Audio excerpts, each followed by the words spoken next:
Hey, it's Lacey Broussard, and this is the MultiOrgasmic Mama podcast. From sex and motherhood, birth and relationships, communication and intimacy building, and Taoism and Tantra, we explore topics such as self-care, self-pleasure, body image, jade eggs, the feminine cycles, creativity in business, and modern spirituality.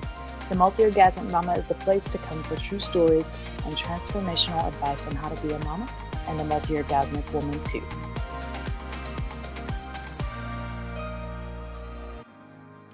Welcome to the MultiOrgasmic Mama podcast. Today we have on Dana Myers.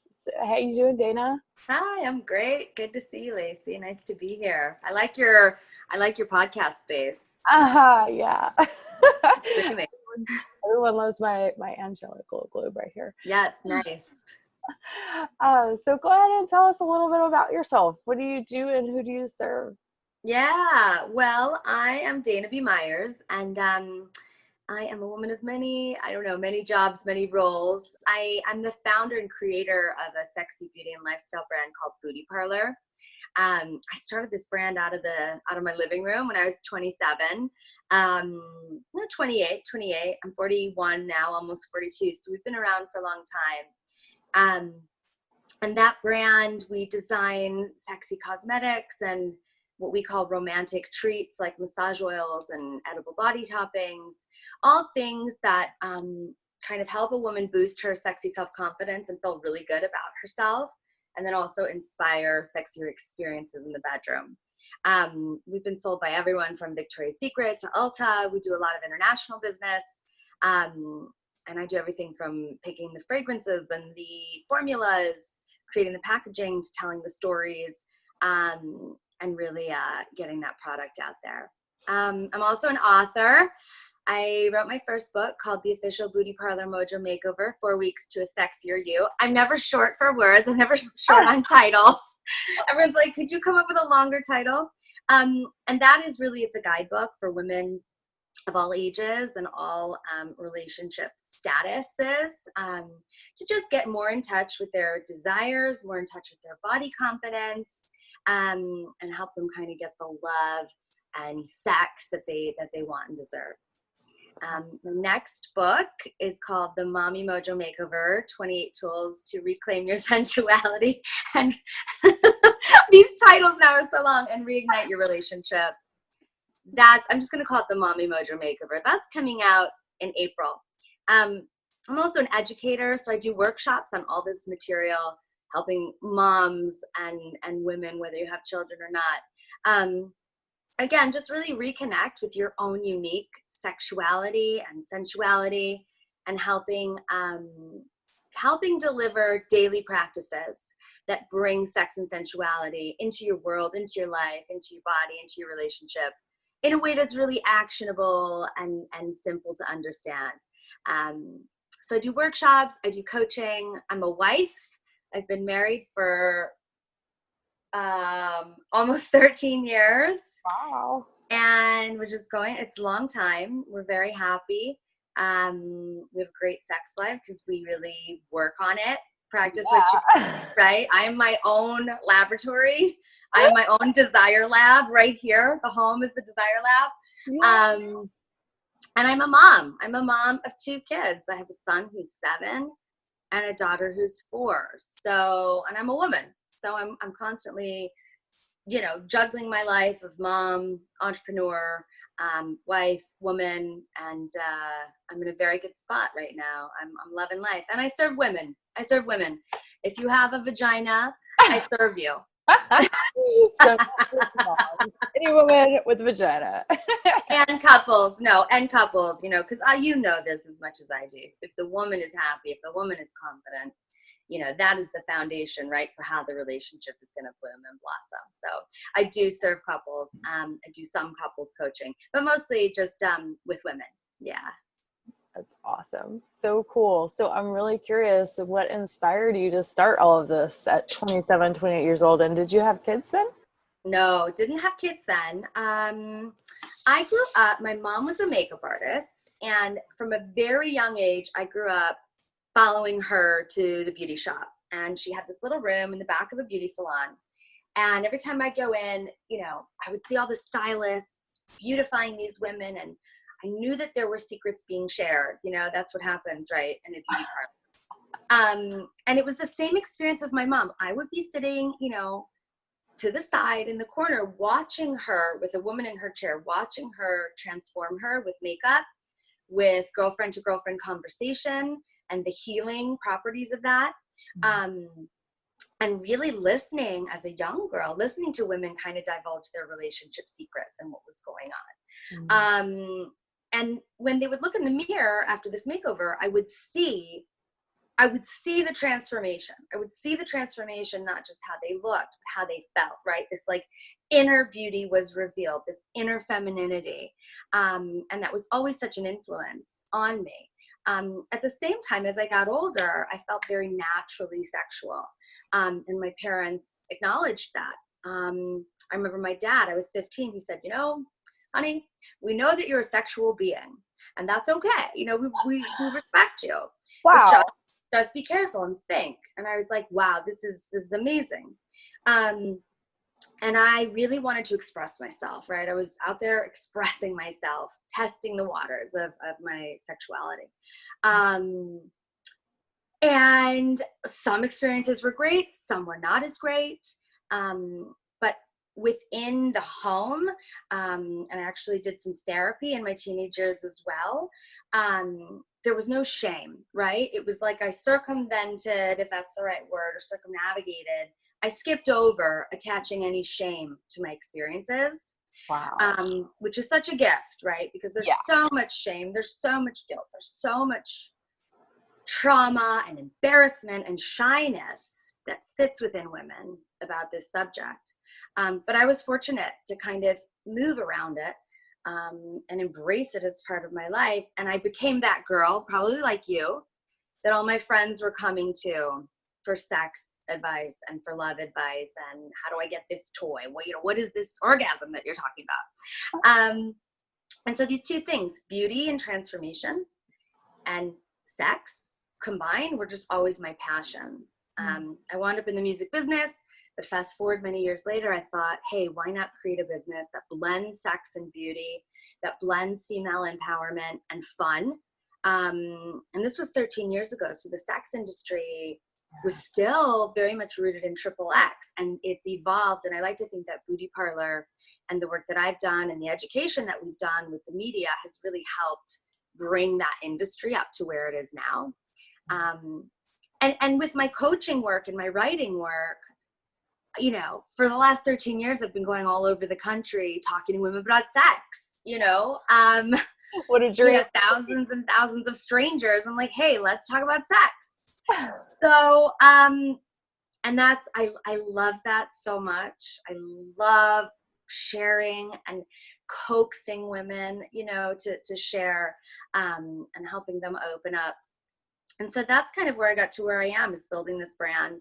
And I have a lot of marketing and PR experience in my former life in the music business, and coaching and doing workshops. It's like I've somehow combined all of my passions to be where I am now. That is incredible. Yeah. And the fact that you could grow up with parents like that really seems like it set you up for this without having a lot of that work on that, because Yes. That's something that I find a lot of women are stuck in, the whole shame and guilt around reclaiming their sexuality at all. So that's amazing that you had people like that. Yeah, amazing. Yeah. I remember, now it wasn't, you know, it was my mom obviously as well. I think when I was 13, she was like, you know, it's really good to masturbate, and you know, it's even, you know, it can be just as good, if not better, than sex. So, you know, I was like, Mom, I'm already on it. You know, I got this. But it was just to be acknowledged. And like you just said, when I teach workshops, you see the fear in the room. You know, you see it. Like, I've been carrying this guilt for 60 years. I just had a 60-year-old woman in a workshop that I did. And it was like, she felt safe enough to share and safe enough to heal. And, you know, I was bringing like a frankness and just a a regularity to the conversation that she had never really experienced before. You could just see like years and years and years of fear around this subject kind of melting away. It's so needed. It's so needed. Yeah. When women contact me because they're like, oh, I saw your post and it made me blush, so I knew I should reach out to you. Just like, why does this still make people blush? Like, why do people still giggle when they hear the word vagina or pussy? Like, I don't get it. But yeah, I'm interested to hear how you started a business with this 13 years ago. Like, yeah, I was 20 then, and like I didn't know anybody doing anything like this then. And like, what kind of pushback? How was it received by people? Well, what's really interesting, lesson learned, is that, you know, I started a business that I had absolutely zero experience in. Like, had never worked for a consumer goods brand, had never even worked for a home party plan. And, you know, we launched a collection of like 100 products at once. We launched a wholesale business. We launched a direct sales party plan arm to the business. We were so young and ambitious. I started with my husband. Ignorance is bliss, I guess. Is that my business tip? No, I mean, you know, we really started, I mean, with the philosophy, right? The philosophy is that every woman wants, deserves, and needs to feel sexy, confident, and attractive, like basic human need, right? So from there, okay, what products would make her feel that way, right? And then brainstorming. We knew that the market, there was like wide open white space for it. And we just started going to conventions in the sex industry, and we immediately knew what was wrong with it. Yeah. We just started reaching, you know, it was like the yellow pages. No, it was still the internet. But, you know, finding the right labs and taking meetings and finding the right chemists to kind of help us bring our vision together. And, you know, in hindsight, maybe we should have had like a sales and distribution plan at first, but that all came. And really, you know, beginner's luck, or we just had a really great brand with a great message. And Victoria's Secret scouted us a few weeks after we launched, which was amazing out of the blue. You know, I saw their number come up on my phone and I thought, did I make a catalog order? But they had seen us at one of the PR events that we had done and loved our brand. And then, you know, you just fight above your weight. You rise to the occasion. You figure it out. If there's an opportunity, you figure out how am I going to make this happen. You network like a mofo and ask for help and build day by day. Someone, I was describing the business to someone the other day, and they said, wow, like, that sounds like a beautiful nightmare. I was like, oh my God. Totally. Oh my God. Yes. Beauty Parlor is my beautiful nightmare. Because it is, it's so beautiful. The brand is beautiful. The effect that it has on women is beautiful. But yeah, it's also a nightmare. I mean, just the juggling of all the pieces and the, translating packaging into Arabic and translating packaging into Korean. It's like lots of moving parts and pieces. Yeah. Beauty Parlor is doing really well. It doesn't run itself, but it's very stable now in its 13th year of business. And so that frees me up to do more of what's in my heart now, which is working with moms, writing and workshopping. Yeah. And that comes from the need, right? Not just the needs of other moms, but I know you have many children, don't you?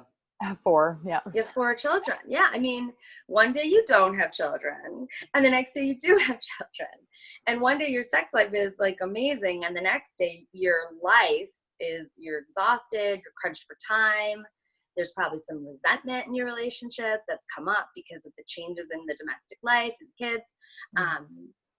Sex becomes routine. And it's like, I experienced that change to my own self after having babies. I experienced that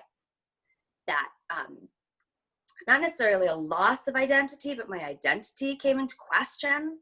You know, before kids, I was the founder of Beauty Parlor, an author, and then all of a sudden I was Rocky's mom, and there was that great pull to that. Yeah. but also like how to evolve into that and how to bring all of these other parts of my identity together. And a huge part of that is my sexuality. And so I just felt this call to dive in to more work, more self-pleasuring practices, more practice in my relationship, more practice on love, more practice on sex, variety, frequency. And so over the last few years, I've just been developing this new system, which is the Mommy Mojo Makeover. And I love it. It's really fun. It's really like bite-sized, actionable tips that a mom, like even if she's hiding in the bathroom for 5 minutes, she could take the book and discover something and take 5 minutes and do one of the practices. And that's going to so valuable to have that. I can't wait for that to come out. Oh my goodness. Yes. Yeah. So I love how you took a product-based brand and you incorporated all of these pieces into it, like the coaching and the workshops. You don't see anybody else doing that. Like, I don't know, maybe you do because you're more connected. But I love that you've done that because it's really brought home like the core of our sexuality and how we can really help it, because it doesn't always come in the form of a product or a toy. Sometimes it's inner work that needs to be done. Yes. Totally. My husband likes to describe it like a celebrity chef, right? So they have the information and the practice, and then they write a cookbook, right? And then they do a deal with whoever to make the spoons and the utensils and the glassware and the pottery, the cookware. So it is kind of in a way, that's the model that we have, where I deliver the information and the tools, I write the books, and then Booty Parlor has the products to kind of help accessorize that experience. Because sometimes, sometimes women have hangups they need to overcome. Sometimes women need to work on their schedule and actually see that they need to pay attention to their schedule and make room for the practice of sexuality. But sometimes people are just a little bit bored and they just need an edible body topping to drizzle on each other. And it's like, oh, we remember this is fun. Oh my God. So it's like, I got a little something for you. I got a little something for you. Oh, that is so amazing. Yes, yeah, I love that. It's fun. So what like programs or I don't know, like who did you seek out teachers to do that your own sexuality work and your own embodiment work for become a coach for this, or how did that happen? I always say I'm self-taught. I found a book in my grandma's house, God rest her soul, called The Sensuous Woman by Jay. I can't remember when it was written. I think it was written in the 60s. And I found this book, and when we would go over to her house on Sundays, I would disappear into the basement and find this book and read this book. And it was all about it was like the cool, swinging 60s ladies guide to pleasure and sex. Wow. And a lot of it was very Cosmo style, how to please him. But it was also about how to get pleasure. And there was a chapter on using whipped cream for a blowjob. And I was like, this is so exciting. What have I found here? And that's really, what started my self-study.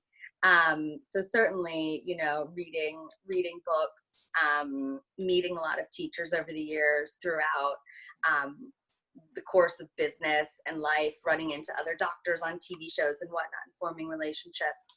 But really so much self-practice and so much self-exploration.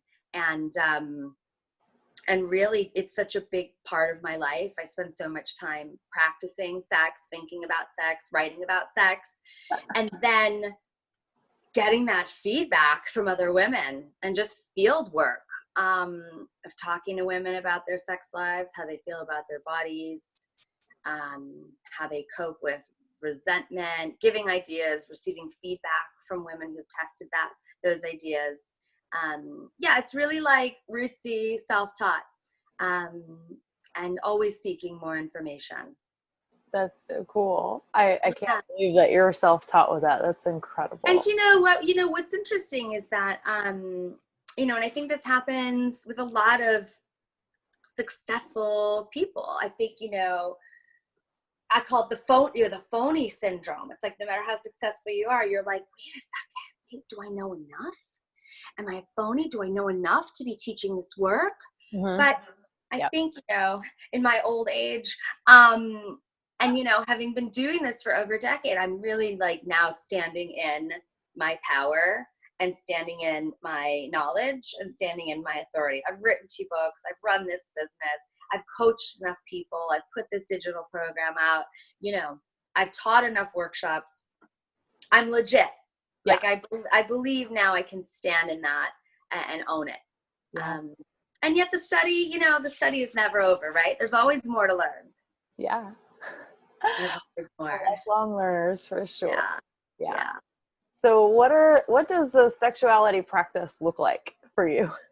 Like I'm always curious what people consider a self-pleasure practice, Yeah, for totally. some people, it might mean that they spend 5 minutes with a vibrator. For some people, it might mean they spend an hour doing deep tantric practices like I do.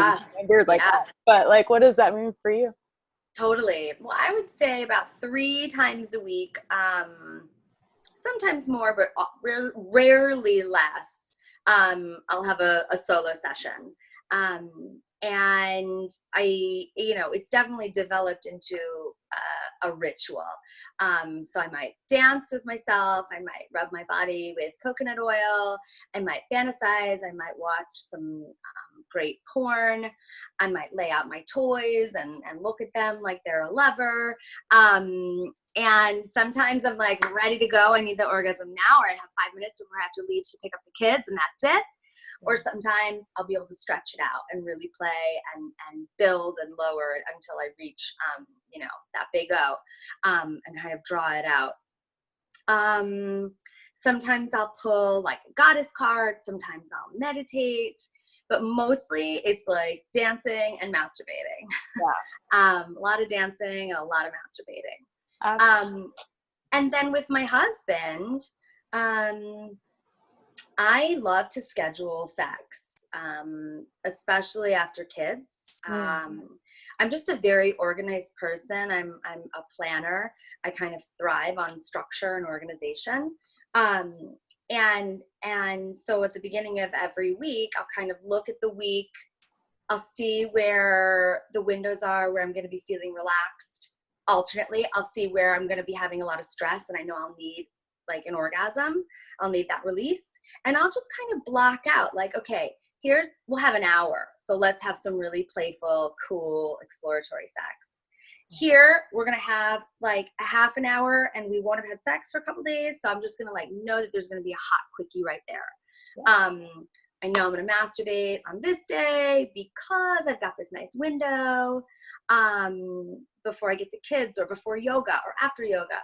And what that does for me is it kind of guarantees consistency and frequency, and it guarantees variety because I've got a whole wealth of sexual experiences I know I'm going to pull from. And I don't like sex to be routine. Right. So it's like almost like a choose your own adventure, like a little mix and match. And that's kind of what my practice looks like. It's a lot of lingerie.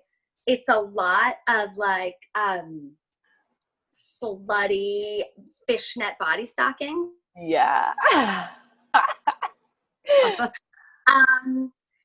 It's just like fun, it's fun. It's fun. Yeah. I know.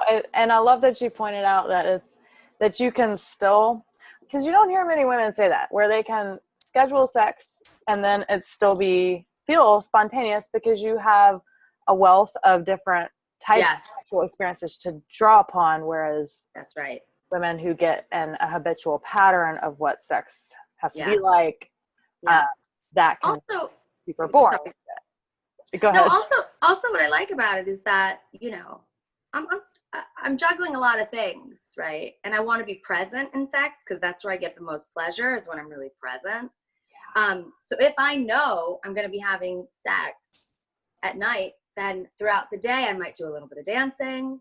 I might look in my lingerie drawer and see, what do I feel like wearing tonight? I might flirt a little bit more as I'm out in the world to get that attention that fuels my desire so that I can then bring it home and be really ready and anticipating the sex I'm going to have that night. Yeah. So for me, planning allows me to become present over the course of a day, as opposed to creating that cycle of maybe he makes a move, I'm busy, or I've got something else going on. I'm not ready to drop what I'm doing and turn towards sex, which creates that cycle of rejection and disappointment. You know, it's like anticipation, rejection, disappointment. Like, I don't have time for that shit. Oh, yeah. So for me, planning really helps me with that. Yeah. I think we just plan to have sex like every day. Yeah. Wow. I don't ever plan, like, I wouldn't say I plan sex, but like it's just every day. I don't know. Yeah. Then you're a unicorn. You're a unicorn. Yes, totally a unicorn. You're totally a unicorn. Cool. Yeah. So you have a book coming out in April. Yes. And what's the title of that? You said it was long. So I'm going to give you the short title. The short title is The Mommy Mojo Makeover. Okay. And it details a bunch of practices that women can do to ignite their relationship. Yeah, there's several practices to reboot your body confidence after having a baby. Lots of practices on self-pleasure. Lots of practices on increasing the frequency and variety of sex. There's some really cool targeted exercises to reduce the resentment in your relationship that so many moms and dads talk about. Again, the overarching theme is like how to bring in more sex and sensuality into your life as a mom. And the why of that is because when you feel orgasmic, when you feel that you have freedom to be a woman, because freedom's really sexy, right? Oh, so when you have your freedom, when you feel you have your identity, that you're not just stuck in the mom zone, everything else in your life is better. You'll be a better wife. You'll be a better mom. You'll be more productive and excited about work if this part of your life is flowing. Yeah, because when it's not good, or when you have those relationship breakdowns or arguments, or when you continue to cycle in this, like, arguing about the same thing every day mode, that's so draining. And to be able to work through I think the most energetically draining things that ever occurred for me were going through a divorce, and anytime that I get an argument with my partner. Like, my whole life feels out of balance and out of sorts when that's not right, or something's wrong in our sex life, or something's wrong in our relationship. Like, there's no worse feeling in the world to me than that. And having the right tools and practices and knowing how you can help yourself, and that is so valuable to have. So do you have any practice you'd like to share with us today that you might want to tell us about? Well, one thing I want to mention, and it's not really a sex tip, but it plays on this idea of freedom. One of my favorite tools is called the Mommy Pop Out. And it's basically like a 2-hour excursion of freedom. So once a week, you leave the house, you leave the children, you push them on to anyone else, whoever will take them, from like 6 until 8 or 6:30 until 8:30. But it's those hours at the end of the day where we're all struggling for energy, and it's the tedium, right? It's the dinner, the cleanup, the bath time, the homework, the bedtime, the teeth, the this, the that, and it's just skipping it. It's popping out. Pop out to go out and be in the world and to experience that freedom, that sweet, sweet freedom to just be in the world as a woman, to stroll down the street in your village and window shop and talk to strangers, to check out a reading at the bookstore, to go into a bar and sit at the bar and flirt with the bartender, right? Just to exist in that space of freedom, I find is like a shot of desire, a shot of inspiration. It's that freedom that is much harder to come by as a mom, that when you get it, you feel so excited. You feel that sense of turn on. You feel that sense of mojo igniting again. And then oftentimes you'll come home and you're so turned on just by experiencing that, then you might have sex that night on a night where you'd usually just crash after you finally get the kids to bed. So the mommy pop out is one of my all-time favorite tools. And I always, tell moms, just get it in the calendar once a week. Get somebody, anybody, a neighbor, do a babysitting trade if your partner can't be home, your mom, anyone, and just pop the fuck out of the house and go be a woman. Just go be a woman. The best date nights always happen during those hours, don't they? Yeah, totally. Because you're not being dragged down by the children. And that's a whole nother thing with the guilt thing, is that we have, as moms, we have this thing about feeling guilty for doing something like that because we're not home, with the kids 24/7. I mean, I live in the South, and God only knows we have like probably some of the harshest conditioning about what it means to be the good wife. So, being able to step out of that and, not feel guilty about it, because you know what? You deserve that. You deserve time to get out of that routine. Like, that's so valuable to have that and give yourself that. And there's nothing to feel guilty about with doing that there, Also, like, guilt, just in general, any kind of guilt is such a wasted emotion. Like anger drives action. Like sadness can be cathartic, but guilt, what does guilt do? It doesn't move you anywhere. It just keeps you stuck. Yeah, and swampy. Yeah, and after 2 hours of freedom, you will feel so much happier, so much more turned on, so much sexier, so much more relaxed, and so much less resentful. Yeah. So how do you get a mom who totally believes, because so many of them do, that they just don't have the energy or the time to focus on their sensuality and their sexuality? Yeah. How do you make that switch from, thinking that to like, I just don't have the time or energy to even work on it, to letting her know and helping her to see that actually, if you prioritize it and start to work on it, then you actually have more energy for everything else? Yes, totally. So that's any insights on that? Yeah, sure. Well, certainly I like to ask the question, what would you rather do? Make more time to invest in sex and sensuality, or get divorced? Like, what would you rather do?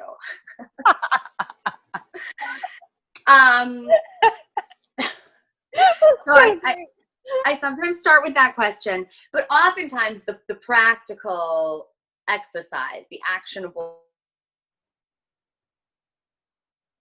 get your Wonder Woman costume. Halloween is past. I already got it.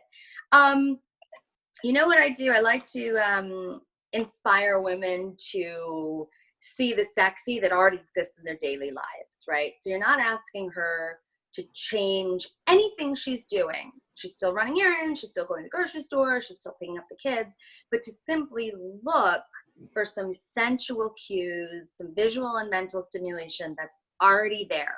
So when you're at the grocery store, I use this example a lot, and you're in the produce section and you're picking carrots, maybe think about those carrots in a different way. They're so firm and long and fresh and hard. And maybe that brings a smile to your face because it adds a little bit of titillation to your life, right? Or you're at the coffee shop and you're racing to get here and there, but you just look around and you look, do I find anyone attractive here, right? So your regular routine, you're just looking, what can I pick up on? What can I pick up on that gives me a little tingle down below? And then all of a sudden, bit by bit, she starts going, wow, well, that felt good. That felt good. So maybe making more time and space for sex isn't such a bad thing. And maybe if I'm seeing it in my daily life already, maybe it was me. Maybe I just didn't notice it. Maybe I didn't notice I did have more time for it.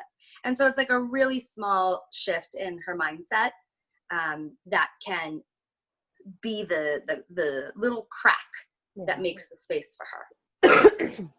Yeah, I love that you point out that, to use a mindset piece, because that does not take any more time. That does not mean you have to put anything on your to-do list. So you think, if you're out there listening and you think that, oh, I just don't have time or the energy to do, no, you start with a mindset. And I love that point being made. Yes. Just, And like really though, like really, like I'm so glad I skipped out on an orgasm, like said no one ever, you know, I mean, 5 minutes to have an orgasm, you're never going to regret that on your deathbed. Oh, I'm so bummed I had another orgasm that day. oh my God. So true. Yeah. So do you have any group coaching programs or online courses for women to that maybe read your book and want further support with that? Yeah, I did develop a digital program for the Mommy Mojo Makeover. I actually did it before I wrote the book, and I'm going to be relaunching it in the spring when the book comes out. So come April, I'll be launching a new digital course that'll be, I think, more interactive, because I think really this is so much about sharing and coming together as a community of moms. So I'm excited for that to happen. And in the meantime, I do one-on-one coaching. And I'll be doing some group workshops as well here in Miami and New York and LA as the book starts to launch in the spring. Awesome. Very cool. So what is your favorite beauty parlor product? I've been dying to ask that. God, I have so many. My favorite cosmetic that we have is our Kissaholic Aphrodisiac Infused Lip Gloss. I'm just a lip gloss junkie and I love that. But I think my favorite product to kind of instantly spice up your sex life, to kind of instantly access some variety in a really simple, sweet way is with our Skin Honey Kissable Body Topping. And it's a edible gel. You can use it as a massage gel. You can use it for intimate use. And you can also just use it as a kissable body topping that you can just drizzle all over the body. So you can drizzle it on your nipples, and then you're inviting your lover to come and kiss it off. You can drizzle it on him and kind of sweeten the taste of oral sex. It's just very playful. It tastes good. It's infused with honey extract and ginseng and goji berry. It's good for the skin. It tastes good. And it's just fun and playful. You know, I think some people may get intimidated and say, well, I don't want to get too involved with toys, or I'm too scared to play with, kinky light products. But this is like, almost everyone wants to experience that edible play fantasy. And this is a really easy way to do it. It's called Skin Honey. Oh, I'm so buying that. Yeah. That's one thing I have not done. Yeah, it's really fun. We do it in chocolate honey, pomegranate honey, marshmallow gold, and we also just released a new flavor called sugared apple, which is delicious. It's delicious. Oh my God, that sounds so yum. Yeah, it's fun. Yeah. So the last question is, always ask the same thing.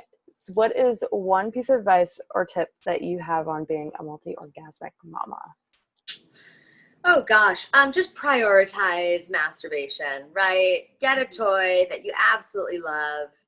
And, I always say, like, pause to pleasure, stop, drop, and masturbate. Just drop everything. Drop everything. And do you have me? Yeah, drop everything and just give yourself some pleasure. You're going to feel so much more excited about life when you're having more frequent orgasms. They're not something you have to save, right? I think some women go, well, if I masturbate, then I won't want to have sex with my husband. Yeah. And that's just not true. Sex begets sex. Orgasms, the more you have, the more you want. So just get to know your body, pleasure yourself in different ways. I find that when you're building your orgasm, if you can like really relax your pelvic floor instead of clenching it so tight, relax, build your pleasure, relax more, see if you can hold off on that orgasm until you finally build, bigger and bigger, more expansive orgasms. Yeah. So just make it a practice, like you focus on nutrition, you focus on fitness, you focus on family, focus on your own pleasure as well. Yeah. And the part about building up the pleasure, I love that you pointed that out, because that was a key thing in me being able to experience my multi-orgasmic potential was, I call it edging. And so, you build it up, but you don't go all the way there. And then you just let it build up more. Yeah. And then often when I do that over the course, like you don't, it might take 10, 15, 20 minutes to get there. But when you do, and then you finally go over that edge, it's built up so high that you have that orgasm, and then it comes down a little bit, and then you do it again, and then you build it up again, and then there's another one, and then another one, and another one. And what you said about the pelvic floor, relaxing the pelvic floor, that was like super key to experience multi-orgasmic states. Totally. It's an advanced, maneuver. You got to keep practicing. Well, thanks so much for that wisdom, and let us know where we can find you and all of you can find me at danabmyers.com, DANABMYERS.com, or at bootyparlor.com for all of our fun products, BOOTYPARLOR.com. And for your workshops, do you advertise those on your... For my workshops, I need to update my website, but Dana B. Myers, you can find out what's happening, everything there, and link to my Facebook pages and all of that stuff. Sweet. Awesome. Well, thank you so much for all of your wisdom and all of the delicious sharing, and super appreciate it. Valuable knowledge for sure. Thanks for having me, Lacey. Thanks so much. Yeah. Bye. Bye.